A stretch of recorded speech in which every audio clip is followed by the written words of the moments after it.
Hey everybody, Melissa from melissaversusfibromyalgia.com here and this YouTube channel, and I still haven't decided if I need to change the name of my blog.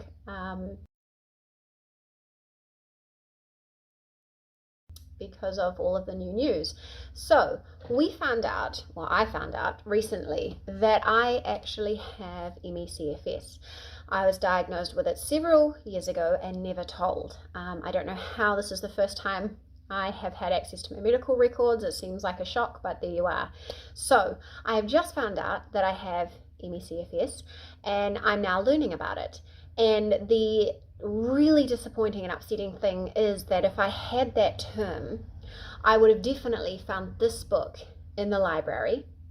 This book is Chronic Fatigue Syndrome, ME, Symptoms, Diagnosis, Management by Dr. Rosamund Vallings. She's a Kiwi doctor. She was literally down the road from me in those first few years after the word was put into my medical history. I could have gone to see her and had her treat me. And all the things in this book that she recommends, I'm already doing. So there'll be some things from this book that I'll be able to fine tune, but mostly this book has been about understanding. I've shared over the years my favorite books, and I've talked over and over again about Dr. Tattlebaum's book and Dr. Lipton's book, and they're about fibromyalgia. Dr. Tattlebaum's book is about fatigue as well. It's called From Fatigue to Fantastic, but it's mostly about fibromyalgia. And those are still my favorite books, and I still recommend them highly. But this one has to go to the top of the list.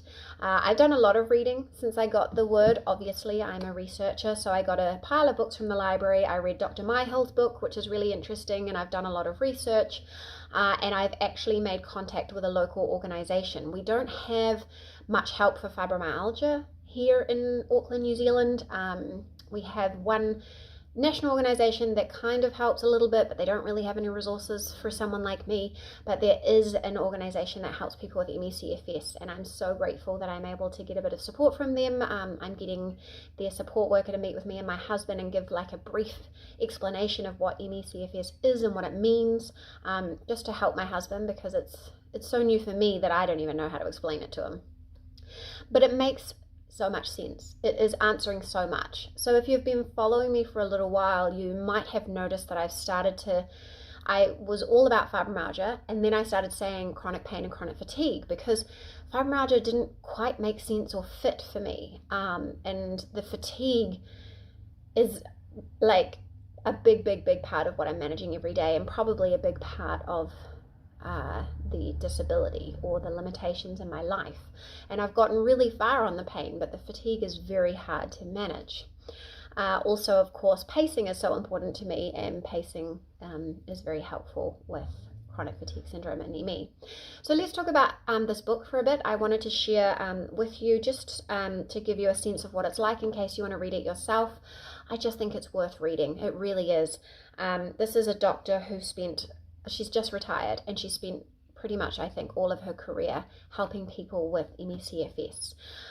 So the first part of the book goes through each part of the body, like each system. So the musculoskeletal system, the brain, the eye, the endocrine system, the respiratory system, ear, nose and throat, mouth and teeth, gastrointestinal tract, all of those things. So she talks about each area, gives a brief explanation of what's important about it and how it impacts ME CFS and what can be involved, what to look for, what to be checking just to make sure that you're not misdiagnosed and that there's something specific to that system that you could get treatment for. And I've just moved into the part 2, which is actually managing, or part 3 is actually managing it. So the first one is stress management. She talks about that quite a lot. Stress management and sleep are really important here. Managing stress is something we need to talk about, actually. Managing stress and anxiety. We don't want to talk about it because we've had many years of people with ME CFS being relegated to, oh, it's a mental health condition, oh, you're making it up, oh, you have depression, oh, you're just anxious, whatever. And what I love about what she says in here is she says you would be abnormal not to have stress or anxiety when you have a condition like ME CFS. So it's really important because stress impacts so many things. Stress in every other symptom becomes like a good cycle or a vicious cycle. For example, stress obviously impacts sleep, and sleep impacts a lot of things, but it is really important to manage. So she goes through stress, exercise, so gentle movement. Obviously, we're not fans of the bad trials and the graded exercise therapy and pushing ourselves. That's not good, and that's actually one of the most important learnings I've had. So learning that I have ME CFS has helped me to be more understanding of myself, because the messages with fibromyalgia, get on with it, push, right? And all those years that I was pushing, I was doing myself no favors and actually making it all worse. So slowing down is ironically the best thing you can do. She talks about nutrition. Nutrition is still confusing for me because there are people who have very, very specific ideas. Dr. Vellings recommends a more moderate approach where you try to get a good amount of fat and protein, eat healthily, and cut out your intolerances. But otherwise, she doesn't see any research that suggests cutting out giant food groups, whereas Dr. Myhill is all about the ketogenic diet, which I think is extremely restrictive and far too restrictive for someone with ME CFS. Even at my level of functioning, that would be very difficult for me, and I wouldn't enjoy that way of eating anyway. However, if you're interested in a kind of alternate interpretation of keto and the ketones and ketosis and how it might be able to help, the Keto Code by Dr. Gundry might be helpful. I can link that for you if you're curious about how that all looks. So she has a chapter on pain. The interesting thing is that Dr. Velling suggests that fibromyalgia is actually a symptom of ME CFS, that the myalgia is just the pain part of it, which actually makes a lot of sense to me. She has a whole section on headaches. Headaches are very important and need to be managed.